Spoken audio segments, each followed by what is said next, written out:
again, guys, and welcome back to the Fermented World channel. This is an unexpected brew day. I hadn't planned to do any because I'd done 3 yesterday of the same kind of thing using pear juice. But my lad decided to leave the freezer open for about 24 hours. So the red currants that I'd picked from my mum's garden a while back needs using up. So that's what we're going to be doing today. We're going to be using them. There's approximately 597 grams. So let's say 600 grams just for the grin. I'm going to be using the normal amount of honey that I use, but I'm going to be using double the amount of water. Now, the reason for this is going to be a session mead. I may try and make it sparkly. I'm not actually 100% sure how that's going to go yet or how to achieve it. So I'm going to get the brew on and then I'm going to do a bit of research how to get a sparkling mead. I don't want to use a, what do you call it? Like a soda stream or something like that to carbonate it. I want it to be, naturally carbonated.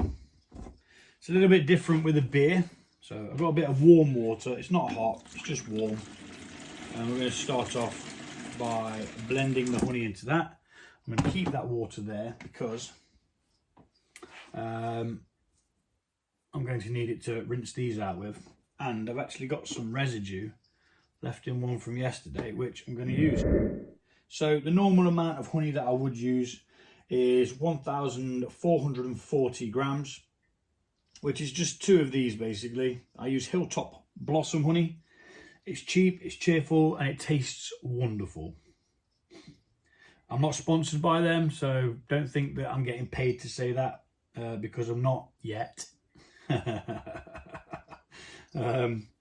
yeah, they do make a really good honey. They even do a couple of different styles of honey as well, so you should probably go check them out, really. I'm going to give up with that one for now. We'll add some water to that and we'll rinse it out. I've got the second one here. So yeah, a session mead. So I've never done a session mead. All the meads I've done have been high ABV, or say high, but above 10. So kind of what you'd expect to get from a wine. But yeah, there's no need to have it strong all the time. You could just have one that you just enjoy, like a beer. You just have a couple of beers. You could have a couple of bottles of session mead, if you so require, if that is how you feel. Because there's nothing that says they have to all be strong, I mean, they're nice when they're strong. I don't think I've ever actually had a session mead, so I'm not even sure how it's going to taste, how it'll go out around, do you know what I mean? So it could very well all screw up and I'm left with something that I'm not too happy with. But that's life. It's going to be brewed exactly the same way that the other ones are, but it's just going to be diluted more. That is the only difference in this, is the dilution rate.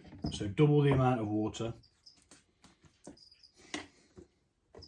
So we're looking for 9 litres, which on average should give an ABV of about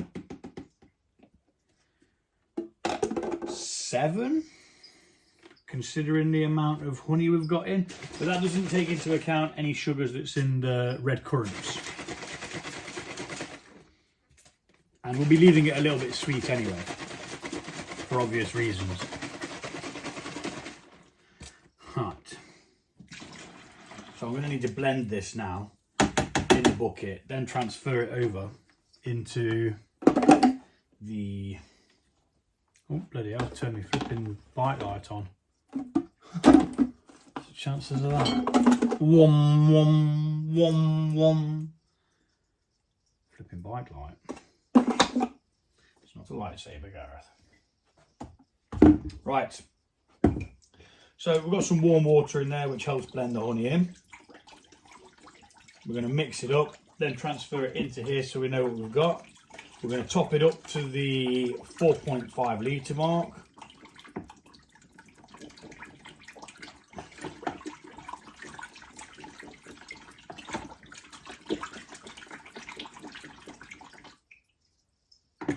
And the warm water really does help. I mean, it's nearly done already. Could probably do with some extra warm water, but I'm not going to do that just yet because I don't want to overshoot the hot water and then not be able to pitch yeast, which I haven't taken out of the fridge. I've got a giant bloody box in my way. So, taking the yeast out of the fridge would have been a good idea. I'll pop that in my pocket for now, just to let it warm up slightly, and just continue to mix, making sure that we've got it all dissolved. And then, as previously mentioned, we're going to tip that into the pitcher over here so we can gauge roughly what volume we've got, so we know what we're working with. So I'm going to fill this up with some cold water now. I'll be back.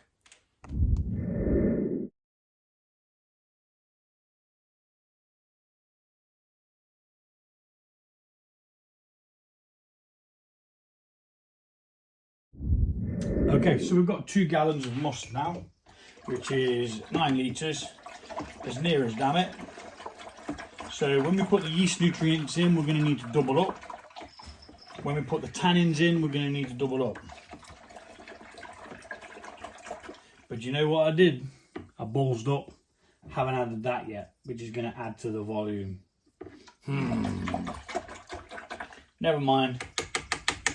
You live and learn. You always lose some when you're using fruits and stuff anyway. So we're going to try and get all that juice in there. Again, these bags aren't very good. It shouldn't actually be dripping. It should be completely contained, as these are freezer bags. But for some bizarre reason, I just want to mush these up a little bit more. Get all them juicy bits out. Yeah, frozen. I should have mashed them up before I froze them, to be fair. But I didn't, so hence why I'm doing it now. Just so that the juice gets out and we get it to be in the beverage, otherwise it's going to sit in the casings and it ain't going to do a great deal. But anyway, let's get that in there as cleanly as possible.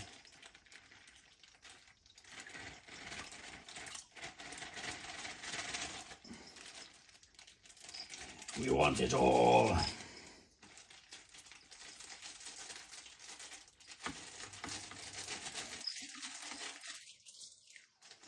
So if you're new to brewing mead, all mead is a wine made with fermented honey instead of grape juice. Essentially, that is all it is. I'm going to go wash my hands. So some yeast nutrients going in now. It is 1 level teaspoon per gallon. We've got 2 gallons, so we use 2 teaspoons. My maths isn't that crap that I can't figure that out. We use yeast nutrients. We use yeast nutrients because honey doesn't have all that many nutrients in, so the yeast may struggle to get a foothold and a bearing in there. So we're going to use some raisins for tannins. This gives an extra dimension to the overall finish of the mead. It doesn't really give it any flavour per se. Normally I do 1 palmful, but obviously I'm doing a double batch, so I'm going to do double. If you can see, I don't really weigh them out. whack some in.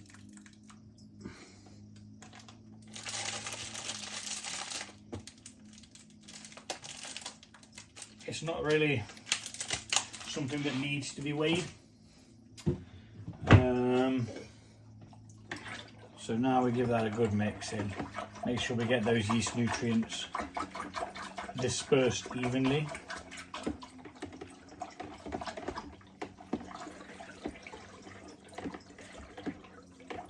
It's a big pot of mead. Well, it's not actually mead yet, it's called a must.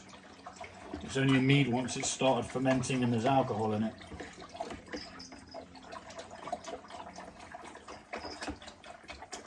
So what temperature are we at? We're at 20 to 22, which is absolutely perfect. That's literally my room temperature.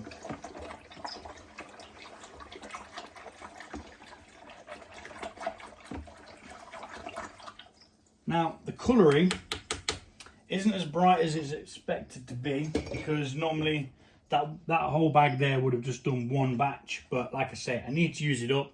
I wanted to do a session mead, so we'll figure out how it tastes. If it doesn't taste all that good once it's finished, we can always come back, we can add other things, throw in some dried berries of some sort and make it something else. For the next part, I'm going to be using a pot of petroleum jelly just to create a seal around here, but I'm going to wipe that first with a bit of kitchen towel, just because we don't want any of that stickiness on the outside there attracting flies and stuff, which is a problem I get quite a lot in my kitchen, fruit flies. It might be because of all these meads on the go and they can sense the fruit and the honey and the sugar in there. Who knows? Who bloody knows? So I'm going to speed this bit up because it's a bit boring.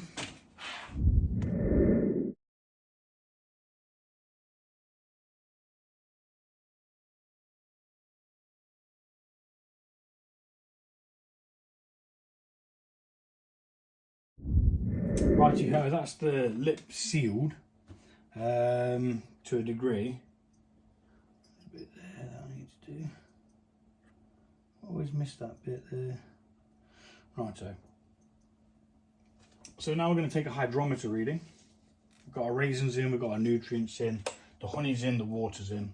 Now we want to see how much it's been diluted by with the extra water in there. It should be by about half, so we should expect about 50 odd.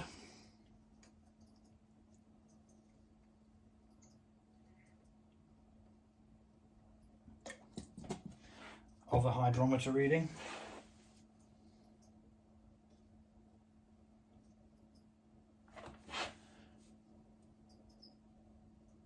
$48.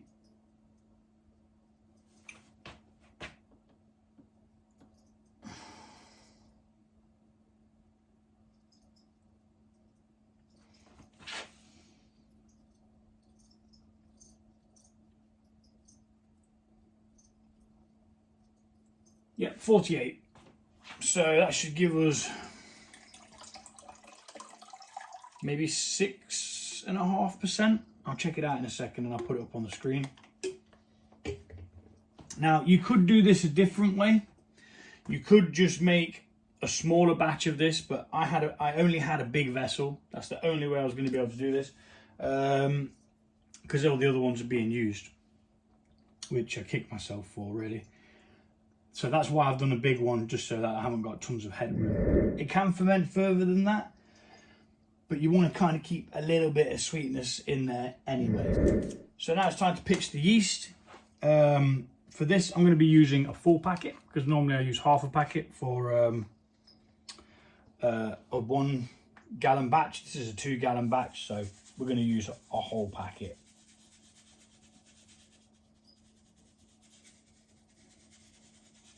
We probably don't need to, but why not?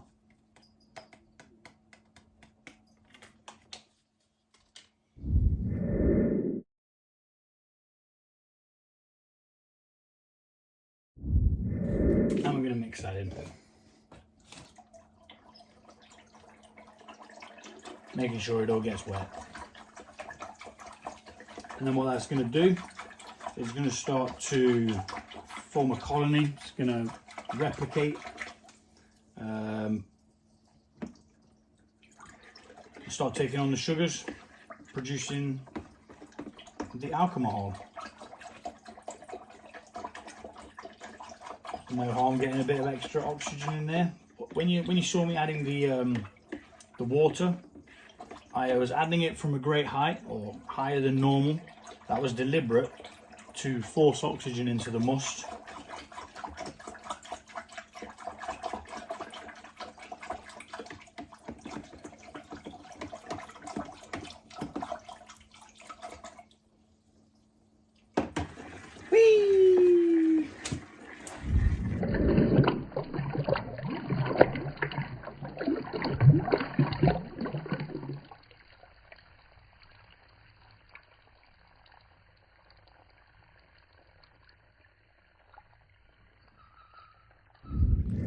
And there you go, another one ready to ferment. And yeah, we'll check back. Should be about a week to 10 days. We'll check back and we'll go make some notes for now. I cannot stress how important making notes are. If you do not make the notes as and when you're doing the brew, you will forget what you put in. You'd forget how much of whatever it was you put in. You wouldn't be able to share the recipe if you create something really, really nice, and you wouldn't be able to replicate the recipe. So if you think you did this and you think you did that, the chances are if you try and rebrew one, you're not going to get the right thing. So I did a Viking's Blood as my second ever mead, and I wrote everything down, but I learnt that from brewing beer, because when you brew beer, it's exactly the same. You know, you want to make sure that you're going to be getting what you're expecting from it as well. So if you think, oh yeah, I'm going to brew that mead again, I really, really liked it, and you've got no notes, you're going to have to remember off the top of your head what you put in there. If that's 6 months down the line, like me, you're not going to have a bloody clue what you put in there. You might as well have Scotch mist in there, for God's sake. But yeah, that's that. I'm going to label it up with the name of the brew, the date, and the original gravity just on the bottom there for knowledge. It certainly helps having that information on hand. And yeah, we'll be back soon to check it out, see how it's doing, give it a taste. 7 to 10 days. Thanks for watching. Take it easy. See you soon.